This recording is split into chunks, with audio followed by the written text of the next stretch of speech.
Saya Pendeta HKBP Resort Parulian Litong Nihuta menyapa Bapak Ibu serta saudara-saudaraku sekalian dimanapun saat ini berada. Salam sejahtera bagi kita semua.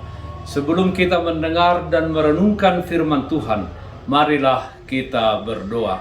Ya Allah Bapa di dalam surga, berfirmanlah bagi kami, karena kami siap mendengarkan-Mu.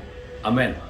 Firman Tuhan yang menjadi sumber kekuatan dan sukacita bagi kita dalam melaksanakan aktivitas kita satu hari ini, Kamis 3 Agustus 2023, tertulis dalam kitab Kejadian pasal 1 ayat 28. Demikian firman Tuhan. Allah memberkati mereka, lalu Allah berfirman kepada mereka, beranak cuculah dan bertambah banyak, penuhilah bumi dan taklukkanlah itu. Berkuasalah atas ikan-ikan di laut dan burung-burung di udara, dan atas segala binatang yang merayap di bumi. Lestarikan ciptaan Allah. Saudaraku yang terkasih dalam Kristus Yesus, setelah Tuhan Allah selesai menciptakan bumi dan segala isinya, maka Ia pun menciptakan Adam dan Hawa. Allah memberikan mandat kepada Adam dan Hawa untuk dijalankan, yaitu beranak cucu dan untuk menjaga dan memelihara bumi ciptaan Allah tersebut. Dengan beranak cucu dan bertambah banyak, bumi yang awalnya hanya terisi oleh 2 orang manusia menjadi dipenuhi oleh manusia-manusia lainnya. Pada akhirnya dari Adam dan Hawa inilah lahir keturunan yang menyebar ke seluruh penjuru bumi ini. Saudaraku yang dikasihi Tuhan kita Yesus Kristus, bumi ini sudah dipenuhi umat manusia dari dulu sampai sekarang yang mungkin tidak terhitung jumlahnya. Pertanyaan bagi kita saat ini adalah, apakah mandat untuk menaklukkan dan berkuasa atas ciptaan Allah sudah dijalankan manusia itu dengan benar? Jika kita perhatikan apa yang terjadi saat ini, misalnya pemanasan global, polusi air dan udara, sampah di mana-mana yang menyebabkan banjir. Sudah banyak binatang-binatang yang disebut binatang langka, hutan-hutan yang gundul yang menyebabkan banjir bandang. Semuanya itu menunjukkan bahwa manusia sebenarnya tidak sepenuhnya melakukan mandat dari Allah.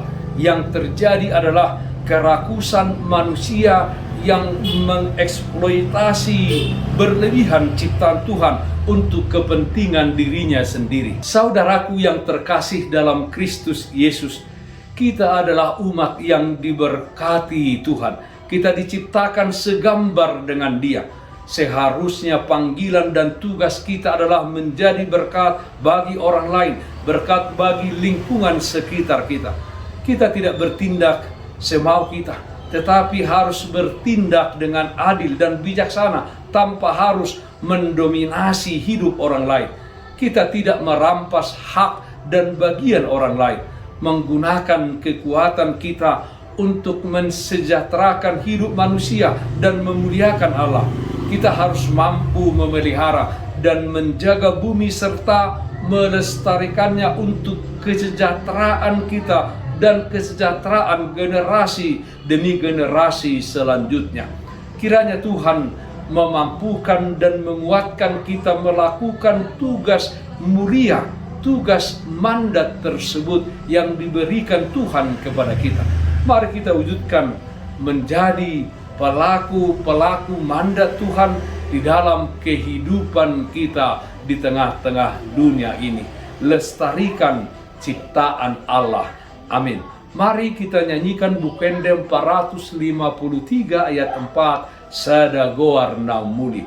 Sa endehon magoar na burju hati dakoni, pai masahat kita sogot, lausu momba Tuhani, goar me tuhake, Holan ido endeki goarmi Jesus ki do pamalum rohaki. Marilah kita berdoa. Ya Allah Bapa di dalam surga, kiranya kami menjadi anak-anak Tuhan yang melakukan mandat kami di tengah-tengah dunia ini dengan baik dan benar sesuai dengan kehendak-Mu. Ya Tuhan, pakailah hidup kami untuk mengasihi sesama kami, melestarikan ciptaan Allah, melestarikan lingkungan sekitar kami. Ya Tuhan, kami berdoa, yang sakit Tuhan berikan kesembuhan, yang berduka Tuhan berikan penghiburan. Di dalam satu hari ini, kami serahkan seluruh aktivitas kami hanya ke dalam tangan pengasihan-Mu. Dengarkanlah doa kami, hanya dalam nama anak-Mu Tuhan Yesus Kristus, Tuhan dan Juru Selamat kami yang hidup. Amin. Kasih karunia Tuhan kita Yesus Kristus, kasih setia dari Allah Bapa serta persekutuan Roh Kudus, itulah yang menyertai-Mu hari ini kekal sampai selama-lamanya. Amin. Bapak Ibu Saudara-saudara yang terkasih, taatlah akan protokol kesehatan. Jagalah kesehatan jasmanimu, terlebih kesehatan rohanimu. Bersihkan hatimu, cintai dan kasihilah sesamamu. Tetaplah berdoa kepada Tuhan, sumber berkat dan anugerah di dalam kehidupanmu. Salam kasih dari Tuhan Yesus Kristus untuk saudaraku semua. Salam sehat, tetap semangat. Tuhan Yesus memberkati. Shalom.